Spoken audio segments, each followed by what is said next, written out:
Hey, Vinyl Community, Elliot here, continuing to work on my my dual turntables projects, and I've got this 1229 out. I solved a problem with the power switch.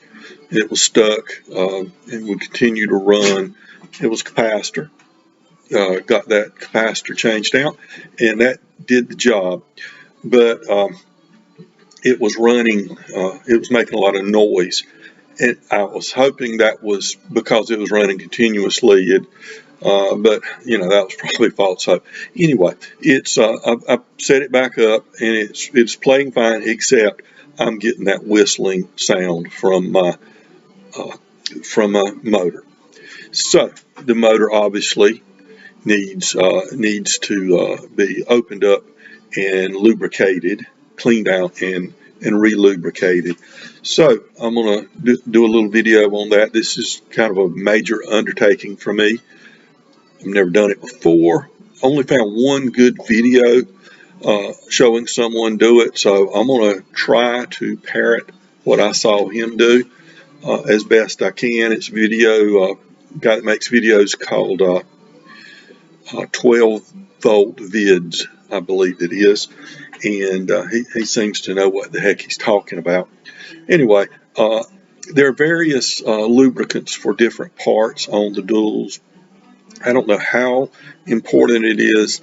The recommended ones in the service manual, of course, are long since gone. I mean, this is 50-year-old information. So some people just use 3-in-1 oil. I started out using that, machine motor oil. I started out using that, but I've got some stuff that's more specific to this, a synthetic oil that's more specific to this. And I picked this up off eBay. I put this label on myself, just said motor bearing lubricant.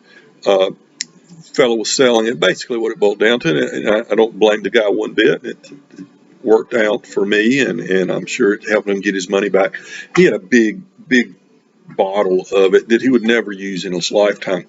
So he took medicine bottles and re-allotted it into, maybe, I don't know, 8 or 10 medicine bottles, kept enough that he would have plenty, and then he's selling these on eBay. So it doesn't have any official label or anything. I just put the label on there, but he shows, in the sale, he shows what the bottle was that the lubricant came in originally, and it's a synthetic bearing lubricant. He said he used it for dual turntable motors, among other things. So that's what I'm going to be using to lubricate it. It's just a medicine dropper. That's what this is. Haven't used it yet. Picked it up a while back, and so in order to do this, the first thing I'm going to need to do, I'm going to drop my needle guard down over the stylus. I'm going to remove the cart in the sled. Now this is a TK14 sled on my Shore V15 Phase 2 cartridge. Vintage. I think this was original to the turntable. Now, what I try to do is have a dedicated container for anything I take off to make sure I put it back on, and I try to document what I'm doing so that I can refer back to it as I need to. Put that in there. And now he did it without taking it out of the plinth. So that may work out well. That's what I'm going to try. But I'm going to take out my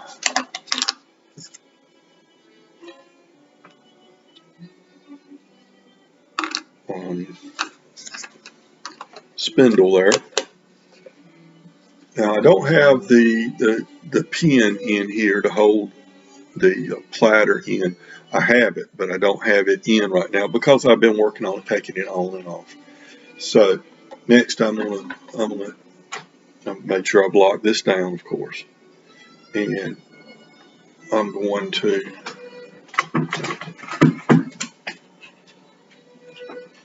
take this heavy old platter off and just set it on the floor below me. Hopefully Chester won't mess with it. And the idler wheel right here, which I have serviced earlier. The idler wheel is here, but there's then the motor is right. It's right here.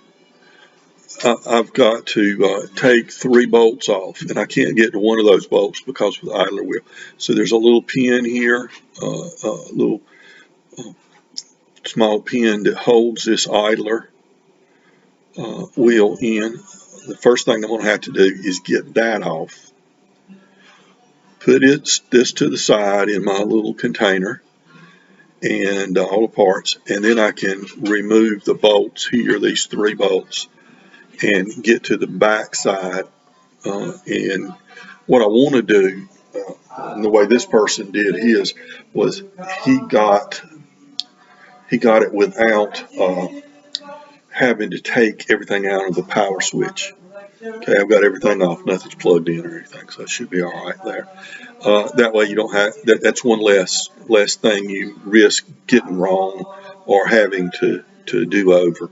So if I can do that, that'll be major. So this was a bit of a task, trying to get this washer off so I can remove the idler wheel. Now, it's funny, the only video I've got showing anybody removing this, there's a pause and a cut, and then it comes back and he just takes it off. I see why. This is real aggravating.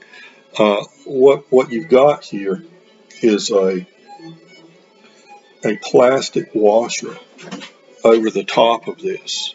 That's all it is. And let me get it where you can see it through. All right.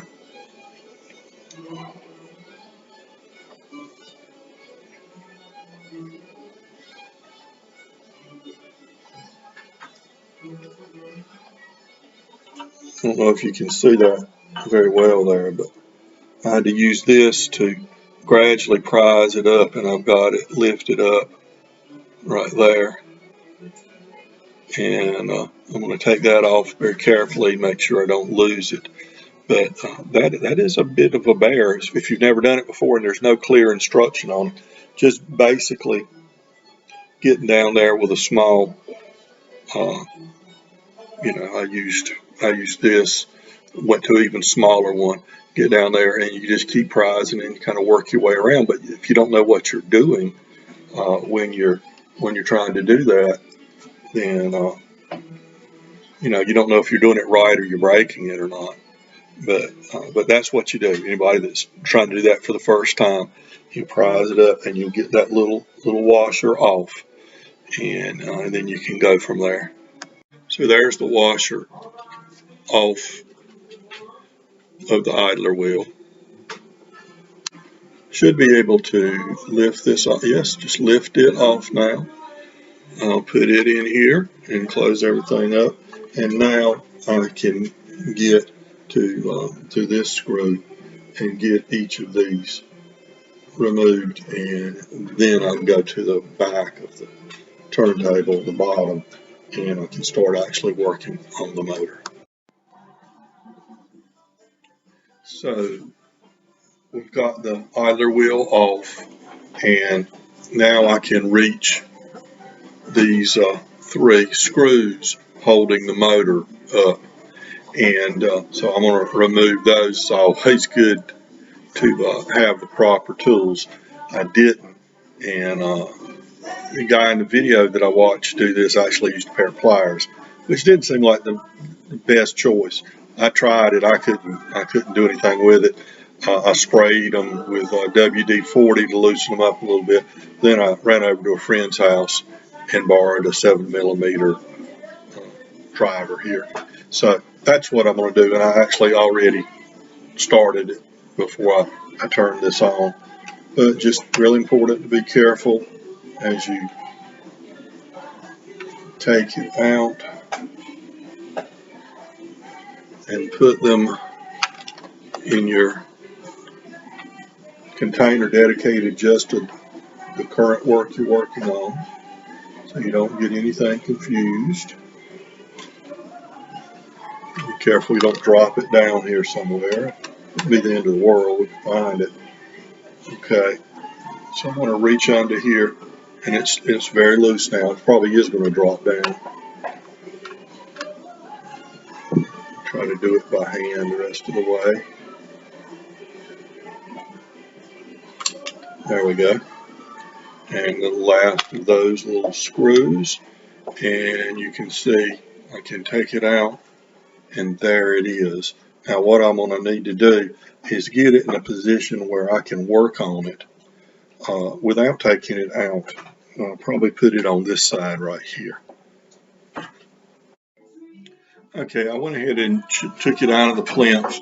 It actually works better to get it out, and I've got it laying flat down here. I should be able, hopefully, to work on this without having to you take it out, you know, the wires out of the power source, and just put it back in, and then put it on the plinth. I believe that might be the best course of action for me to use at this point. But anyway, here it is. Now I've got to get this pulley, as you can see here. There's a screw right here to loosen that up with, and I'm going to take that out. And then I've got the two screws here holding the two halves of the motor together. I'll get that out, and then it may be kind of difficult to separate it. I've got to get the two parts separated, but maybe not. It may have been done before, and if it has, maybe it won't be too hard. If it's been in there for 50 some years, it may be a different story. Okay, so here's a look at the motor, and this pulley piece, this controls, you know, where the idler wheel, this is what's sticking up out of the top, and the idler wheel make contact with, and it rises and lowers. 78 is down here, 45, and then at the top it's the 33 1/3. And in order to get this off, you've got a screw right here, and again, having the right tool to work with makes all the difference in the world. Struggled with it, found one of these that fit the size, it fit in the groove much better, and I was able to get it started. I didn't know if I'd be able to or not. So I'm going to take that off, put that in my little container so I don't lose it, and I'll be ready to, when I'm putting it all back together, I should be able to put it back without any problem. But that's with the shaft. This pulley goes down on, I believe that's right terminology, that's what they're calling it, goes down on the shaft, and you tighten the screw back up, and it should be aligned correctly and with the idler wheel. Okay. And so with the screw out, very tiny screws, you have to be very careful. You just should be able just to pull this off. There we go. And now we're that much closer to getting to the inside of this motor. So I sprayed a little WD-40 on this nut and here where the screw goes in on the other side, and that loosened it up.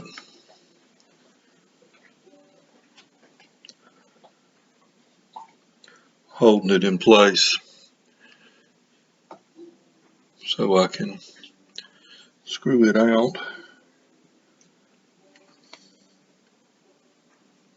And I can just take it with my hand.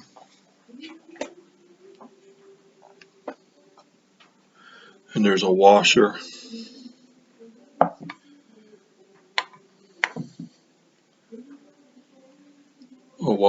And a nut there.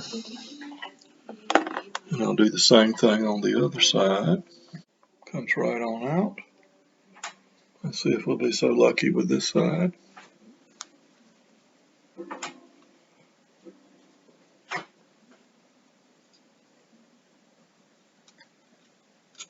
Yep, comes right on out.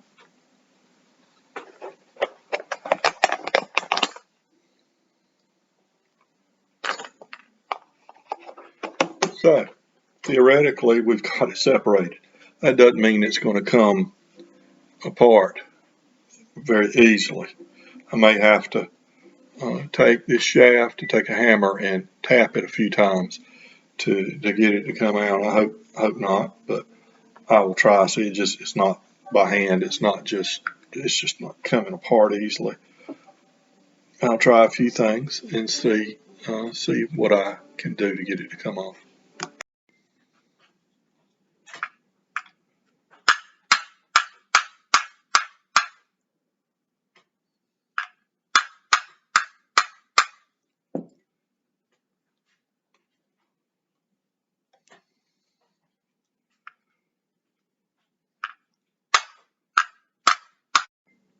Okay, finally, perseverance pays off, and I've got it separated.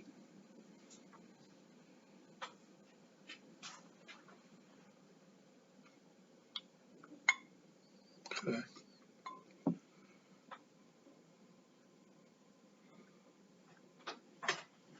Where you can see it. So, take shaft out.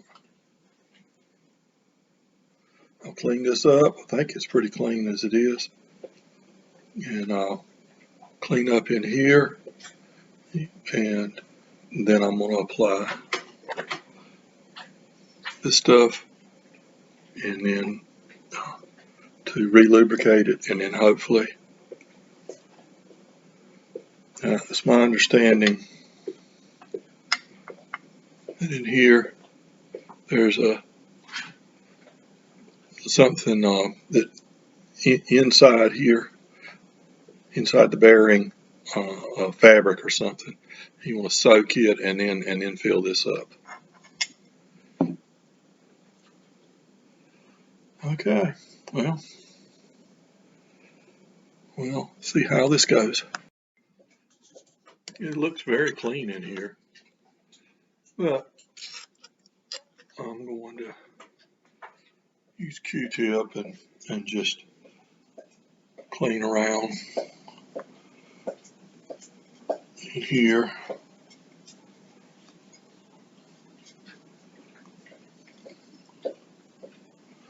Not really seeing anything even approaching dirty. Nothing's coming off on the Q-tip. So that's a good sign. Just go through here. Yeah, there's nothing to speak of.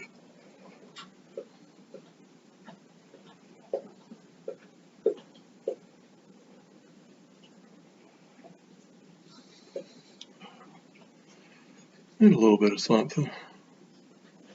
Not much. You can see here this thing was built in 71 or 72, so we're talking 50 years built up in there.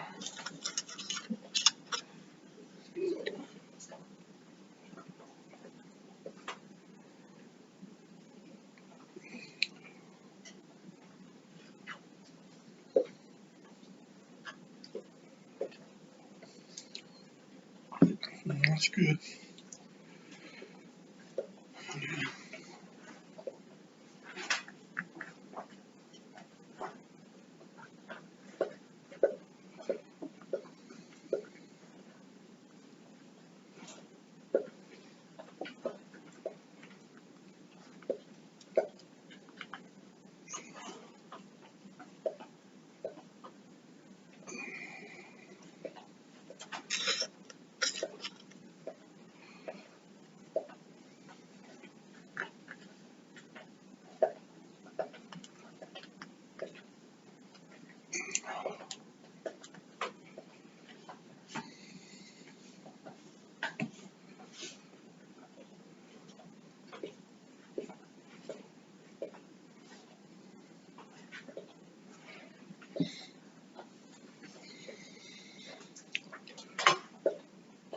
So, there are 3 parts. And really nothing to clean speak of. It's just, hopefully, it's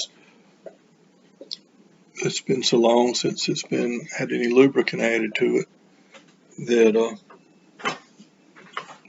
it just needs some lubricant added.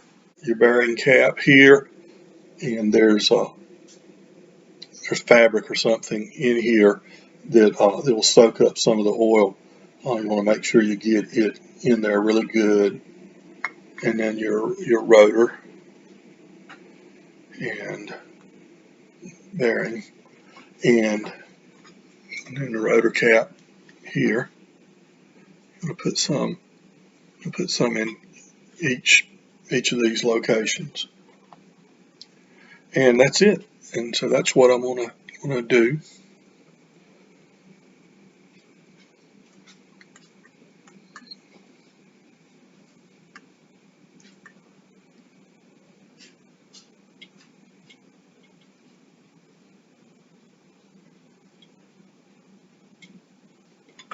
Let it soak in around there. That surrounding area.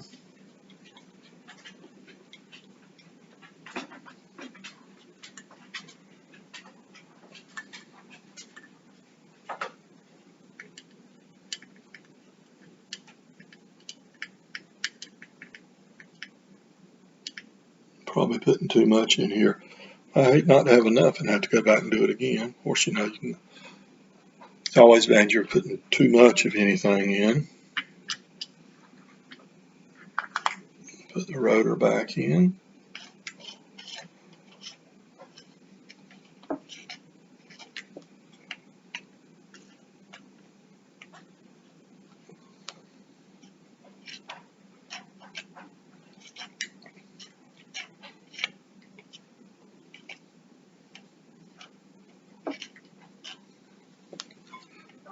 Just spinning it.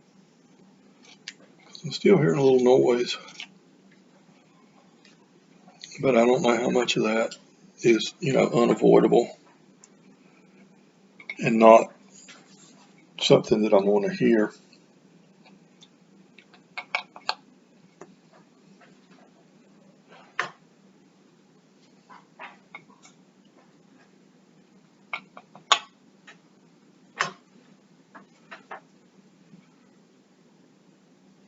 The washer goes there.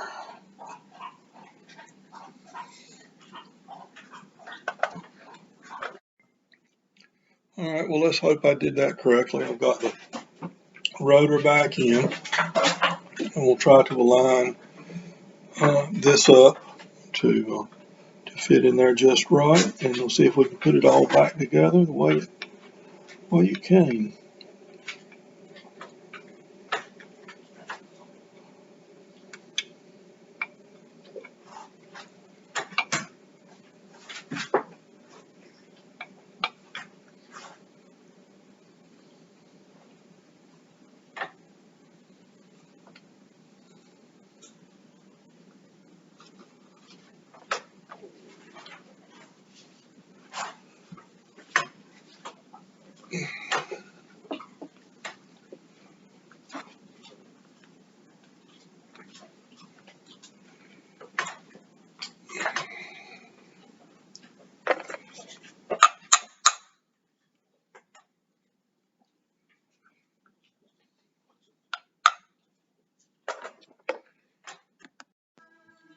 Okay, finally got this back together. It was a bear, let me tell you. I had to keep trying over and over again. I would think I had it on, but then it wouldn't be. The rotor wouldn't be turning. The shaft here, the rotor, it wouldn't be turning smoothly. It was. It's really just a process of doing it, just redoing it. Take the hammer, pop it back out, try to line it up again, and getting these 2 screws lined up just right, get them to slide right in. And when you do, the problem is they barely they don't come out the other side. They're just not quite there. So what I finally did was end up hitting it with a hammer, driving it in a little bit. Finally, I got them even, and I was able to push these two screws, both of them, through. You could get one through, but then the other wouldn't quite work, or vice versa, or it'd be the other one that wouldn't work. Keep going back and forth with that. But this time, just after numerous attempts, it set just right. Got the nuts in, and I really, honestly, I just basically got these hand tight. I'm not going to try to do it any further than that. And then the and it moves. So I think I've got it now. I hope so. So then the next thing, of course, is to put this in, get the screws on, get them started, and flip this back over. And I simply, put it back in, bolted it back into the chassis, put everything back together, and then brought it in here to see how it worked, and it works fine. The only issue was the speed control. Now the motor pulley that the idler wheel comes into contact with, and it determines how fast it moves, 33 1/3 or 45 or whatever. It was off a little bit. The alignment was off just a little bit, but it's a simple fix. You've got your pitch control right here. All that pitch control does is it moves that idler wheel up or down slightly. And so what I had to do was take the platter back off and turn that screw just a little bit on that motor pulley and experiment a little bit. It didn't take long. Slide it up just a little bit and tighten it. Now, the key thing is reset. Whatever you've got this turned on, I had to go all the way to the right with this to get it to be about 33 1/3, and you want it to be about perfect right there with the arrow in the center of the dial. Always turn it back to the center when you adjust that pulley. So adjusted that pulley, tried it down a little bit, and that made it worse. So I said, okay, I got to go up a little bit. So the next time I came up just a little bit and tightened it up. And when I did with the pitch control, in the center of the dial, not over to the left or the right, but in the center, it was almost dead perfect 33 1/3, and I could make very slight adjustments left or right, slow it down or speed it up just slightly. And of course, your strobe is right here. This is about 3 days after I re-lubricated the motor, took the motor apart and re-lubricated it. So I wanted to give it a couple of days of play. And so I played probably 3 or 4 hours the last 2 days, each day 3 or 4 hours, so plenty of play to see if that squeal came back in the motor, and it hasn't. The motor runs just very quiet. So this dual 1229 bought as a fix or parts sale on eBay. Had to do 2 major things to it, or 3 major things. I serviced it, cleaned it, got all the gunk out, re-lubricated the pivot points, things such as that. The major issues were it got to the point after playing for a little while it wouldn't turn off. It turned out to be the capacitor. Replaced the capacitor. Got another video dealing with that issue, and then it started whistling. The motor started whistling, and so this video is about that issue. Took it apart, re-lubricated it, the bearings in there and the bearing caps, re-lubricated it, put it back together. It wasn't real easy, but it wasn't in any way impossible. It just took a little patience and not giving up and saying, just walking away sometimes and coming back to it and trying again. Probably the hardest part about doing the motor is separating the two parts of the motor. You don't want to damage it, you don't want to break it, but sometimes you have to use a little force to do that. Get it separated and get it back put together. Put it back in the chassis, ladder back on, got it up and running with no issues, and adjust the pitch control, and that the motor, the shaft coming out of the motor, the rotor inside the motor, that shaft there is has the pulley, motor pulley that goes over top of it, and you tighten it down, and that's what controls the speed. And the fine control is exactly where on that motor pulley the idler wheel strikes, and you can adjust all the pitch control. Fine pitch control is it just slightly raises or lowers that idler wheel. That's all it is to it. And so, I'm no expert by any means. I'm learning as I go, but I'm sure there are other people that are trying to solve some problems on their old turntables like the duals, and they're saying, well, do I have to carry it to a repair person, or can I fix this myself? You probably can, a little time and a little patience, and you can. So as you see, it's playing perfectly. Little goat rodeo here, Yo-Yo Ma and Chris Tilly and let's see, Edgar, I believe, and Duncan on there. Some nice acoustic music. So that's the system. That's the issue resolved. So hopefully somebody may need this to help them through solving this problem. And if so, I'm glad I could help. If nothing else, I've created a document of what I did. So if I get forgetful, I can go back and watch it again. And if I'm working on another one, the same issue. So everybody, take care. I'll see you later. Remember, be kind to your neighbors, because we're all neighbors.